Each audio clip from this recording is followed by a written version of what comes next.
Tonight, the National Guard has landed on the streets of Los Angeles. This comes after California officials have been told to prepare for 30 days of ICE enforcement actions in the state, sparking intense protests. Here's national correspondent Christine Frizzell. On the ground in Los Angeles, a chaotic scene as protesters confronted police and federal agents. City buses and police cars surrounded. This car set on fire. And this was the view from inside a Customs and Border Protection car as it was being pelted by rocks. You can protest all you want. You got your First Amendment rights. But if you cross that line of impediment, or you're putting hands on officers or destroy property, you will be prosecuted. There's zero tolerance. Protesters angry about recent enforcement efforts by the Trump administration, resulting in the arrest of illegal immigrants. Actions expected to carry on for 30 days around the state of California. Clashes not just between police and protesters, but between the president and California's Governor Gavin Newsom, who insisted things are under control, warning Trump's directive to send in the National Guard will only escalate tensions. We haven't asked for the help. We don't need the help.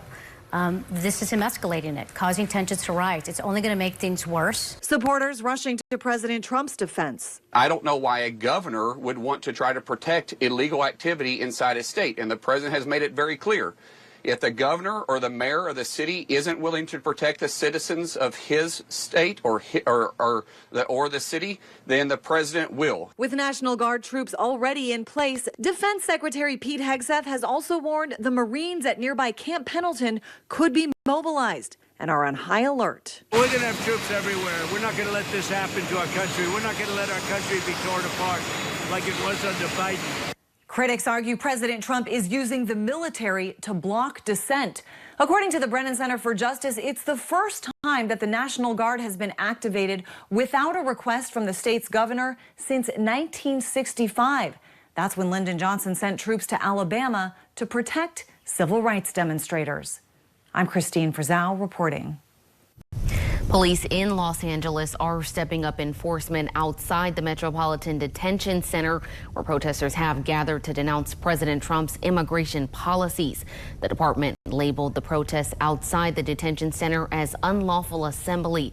Police have told demonstrators they must leave the area or face arrest. Protesters who throw items at officers also face arrest.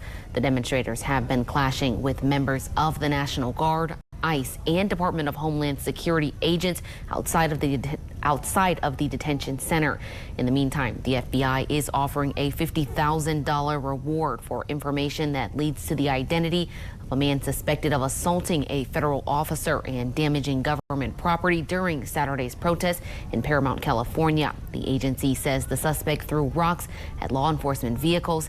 The attack injured a federal officer and damaged the vehicles.